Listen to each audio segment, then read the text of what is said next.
Amitir, deixa eu começar esse talk com uma pergunta bem simples, mas um pouco desconfortável. Quando foi a última vez que você descansou sem sentir culpa? Sem olhar para o celular, sem pensar no que ainda faltava fazer, sem aquela sensação incômoda de que você devia estar produzindo alguma coisa? Bom, se essa pergunta parece estranha, é porque talvez exista um motivo. Tem uma frase que a internet repete o tempo todo, quase como um mantra, uma fórmula de sucesso. Trabalhe enquanto eles dormem. A ideia parece simples, né? Enquanto o mundo descansa, você produz. Enquanto os outros pausam, você avança. Quando a gente observa com um pouquinho mais de calma, essa frase não é apenas um incentivo ao esforço. Ela é um retrato da cultura da produtividade que domina o nosso tempo. Uma cultura que transformou descanso em culpa, tempo livre em fracasso e o cansaço em uma espécie de medalha de honra. E é justamente sobre isso que a gente vai falar hoje. Porque existe uma diferença enorme entre ser produtivo e viver preso àquilo que muitos especialistas já começam a chamar de produtividade tóxica. Eu sou o Dr. César Isaac e você está no Amitie Talks, o podcast da Clínica Amitie.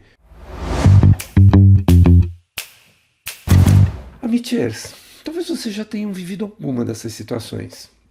É meia-noite, a casa está silenciosa, o corpo está cansado, mas o celular acende, um e-mail do trabalho e, ao invés de você esperar até amanhã, você responde, porque, de alguma forma, parece que não responder agora é um sinal de negligência. Outro exemplo. Chegou finalmente o momento que você deveria descansar. As férias começaram. A mala está pronta, o lugar é lindo. Mas no segundo dia aparece aquela sensação estranha, quase como um incômodo, como se estar descansando demais fosse um desperdício de tempo. E então você abre o notebook, só para resolver uma coisinha rápida. Ou ainda, alguém te pergunta, como você está? E a resposta vem quase que automática. Minha semana está impossível. Estou sem tempo para nada. Está tudo muito corrido. Curiosamente, essas frases quase sempre vêm acompanhadas de um certo orgulho, como se o cansaço fosse uma prova de valor, como se estar ocupado o tempo todo fosse, de alguma forma, um sinal de importância. E é exatamente nesse ponto que algo começa a mudar na forma como a gente se relaciona com o trabalho, com o tempo e com nós mesmos. Pois bem, tudo isso pode ser considerado sintomas de uma cultura que atualmente domina o mundo, a cultura da produtividade tóxica. A produtividade em si não é um problema. Organização, disciplina e dedicação sempre foram características importantes para qualquer projeto humano. O problema surge quando a produtividade deixa de ser uma ferramenta e passa a ser um modo de existir. Um estado em que a pessoa sente que precisa estar produzindo o tempo todo, mesmo quando o corpo pede pausa. É a dificuldade de relaxar sem culpa. É a sensação de que parar significa ficar para trás. É abrir o celular no meio da noite para responder mensagem de trabalho. É transformar cada momento livre em mais uma oportunidade de desempenho. E aos poucos, a vida deixa de ser vivida. Ela passa a ser administrada como uma planilha de metas. Durante muito tempo, o trabalho foi apenas uma parte da vida. Porém, hoje, para muitas pessoas, ele se tornou uma medida de identidade. E o seu maior estandarte é justamente o trabalhe enquanto eles dormem. Essa frase é puro suco de produtividade tóxica, porque ela traduz a ideia de que você deve estar sempre alerta e a serviço da performance, sugerindo que isso vai fazer de você uma pessoa melhor. Mais do que isso, que você abra mão do seu sono em prol do desempenho. O filósofo sul-coreano Byung-Chul Han descreve isso como uma forma de autoexploração. Segundo ele, nós produzimos além do que o corpo sustenta. Porém, a gente vive em um sistema que não devolve esse esforço da mesma maneira. E mesmo diante de um cenário de precarização e insegurança, a gente é levado a acreditar que o problema está em nós, na nossa falta de organização, de disciplina, de desempenho, quando, na verdade, a gente só está alimentando um ciclo contínuo de exaustão. E é exatamente essa cultura que está levando a gente a ser o país campeão de notificações de afastamento do trabalho e de questões de saúde mental. E o mais interessante é que as pessoas que entoam estes mantras de produtividade normalmente se beneficiam de privilégios decorrentes da produtividade alheia. Será que quem vive por aí promovendo essas ideias está acordado e trabalhando na hora de dormir? Então, amities, que tal a gente parar para pensar antes de reproduzir o próximo trabalhe enquanto eles dormem? Eu sei que as pessoas levam a sério essas fórmulas de sucesso. Qual sucesso mesmo? Elas até deixam de dormir e tomam remédios para virar a noite trabalhando, somente para chegar o quanto antes. Aonde mesmo? Esse comportamento funciona como uma espécie de cola para a cultura da produtividade tóxica. A sociedade do cansaço e do desempenho se alimenta dessas ideias que se misturam ao cotidiano porque elas são de fácil digestão. O mundo 24/7 se beneficia quando a gente deixa de dormir para trabalhar, consumir ou gastar o tempo em plataformas digitais. E não é porque esse mundo esteja preocupado com o seu sucesso, é porque você está fazendo a roda girar. E provavelmente tem alguém ganhando com a sua exaustão.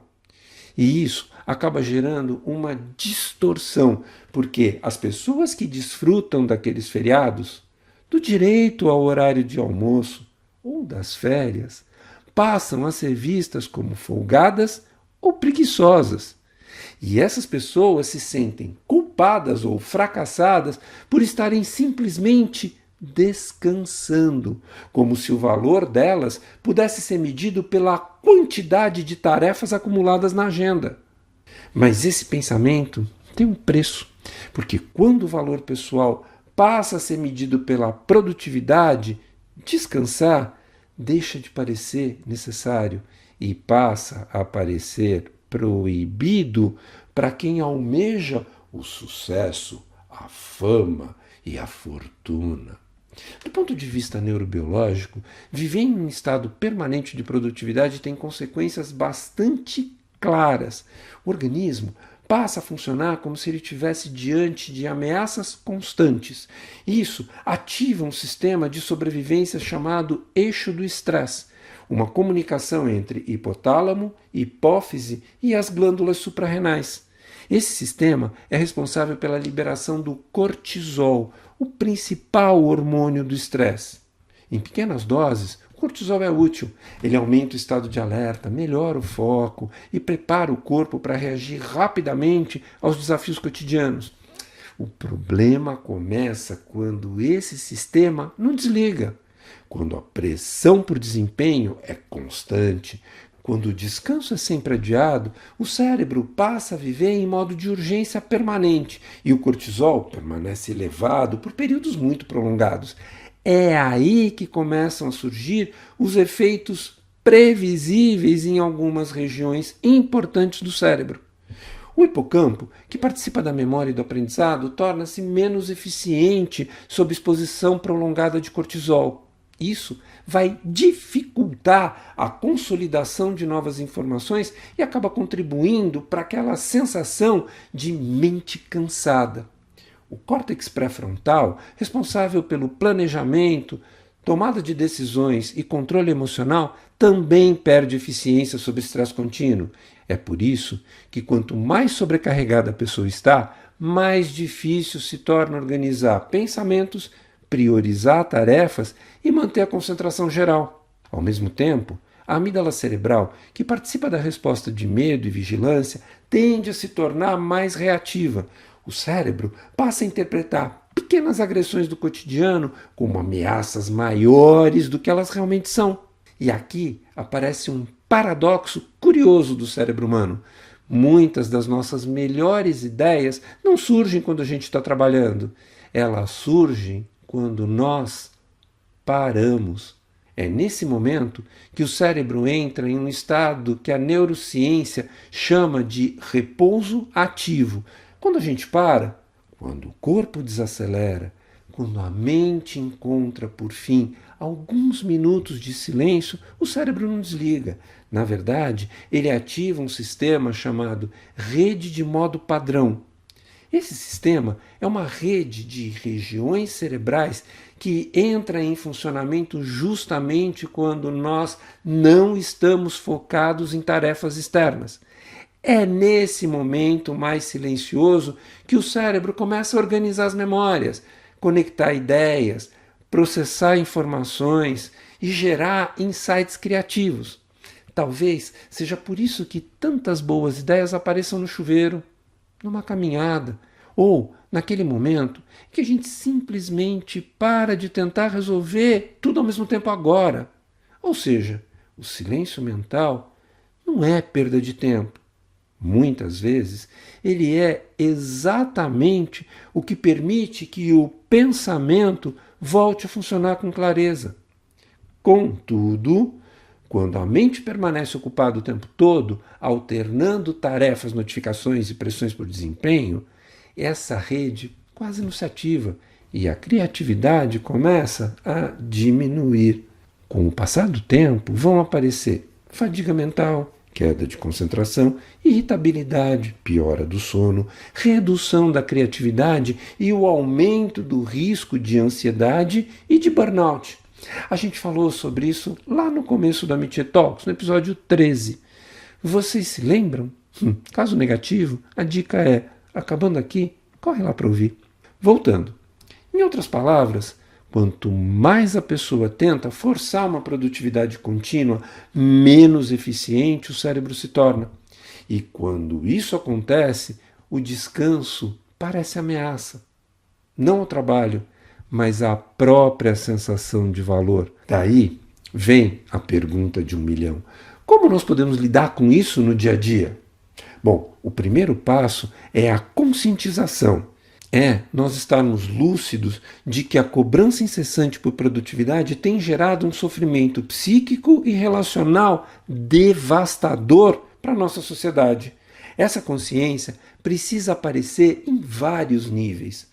No indivíduo que se culpa por não render o suficiente, nas famílias que naturalizam a exaustão feminina, nas empresas que glorificam o burnout e nas políticas públicas que ignoram jornadas exaustivas e salários defasados. Por quê? Produtividade sustentável não nasce da exaustão. Ela nasce do equilíbrio entre esforço e recuperação. O descanso não é inimigo da eficiência. Na verdade, ele é uma das condições para que ela exista. Mas, agora na prática, quais escolhas são possíveis? Bom, no campo individual, é preciso descolonizar o nosso imaginário, reaprender a descansar, a dizer não, a apreciar o lúdico, a resguardar o nosso direito ao sono, ao tempo livre e à desconexão. E resgatar o convívio coletivo que nos protege desta lógica isolacionista. Mas tem um ponto importante aqui que a gente não pode ignorar. Nem todo mundo tem o privilégio de simplesmente desacelerar. Para muita gente, parar não é autocuidado, é risco real de demissão, de dívida, de instabilidade. E quando a gente olha por esse ângulo, a exaustão deixa de ser um problema individual. Ela passa a ser um fracasso coletivo.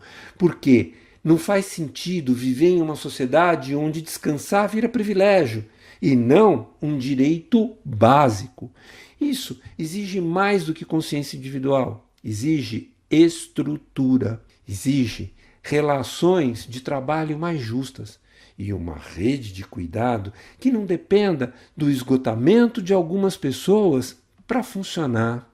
Por fim, amitirs, pode ser que o problema nunca tenha sido trabalhar muito e a pergunta nunca tenha sido como produzir mais. Quem sabe a pergunta seja outra. Por que nós começamos a acreditar que a gente precisa produzir o tempo todo? Produtividade só faz sentido quando ela está a serviço da vida e não quando a vida passa a exigir apenas eficiência. Porque trabalhar pode construir, mas viver em produtividade permanente consome a vida. Então, talvez o verdadeiro sucesso não esteja no trabalho enquanto eles dormem. Talvez esteja em algo muito mais simples e muito mais difícil hoje em dia: conseguir descansar sem sentir culpa. Um beijo para cada um. Esse foi o Amitié Talks, podcast da Clínica Amitié. Um espaço de cuidado, escuta e reconexão. Visite o nosso site e venha nos conhecer. Você pode ouvir o nosso podcast no Spotify, no YouTube ou no seu tocador de podcast preferido. Vale a pena seguir o Amitié Talks no Spotify, assinar no Apple Podcasts e se inscrever no YouTube. Assim, você recebe uma notificação sempre que tiver um episódio novo. O nosso podcast tem produção geral e edição de Mila Bessa, direção de Fernando Dourado. Se você quiser comentar, fazer sugestões ou participar dos nossos talks, entre em contato conosco pelas redes sociais. E não deixem de avaliar o nosso podcast nas plataformas de áudio. Engaja com a gente. Você pode nos dar um joinha no YouTube ou estrelinhas no Spotify. Isso é muito importante. Eu sou o Dr. César Isaac e fico aqui até o nosso próximo encontro.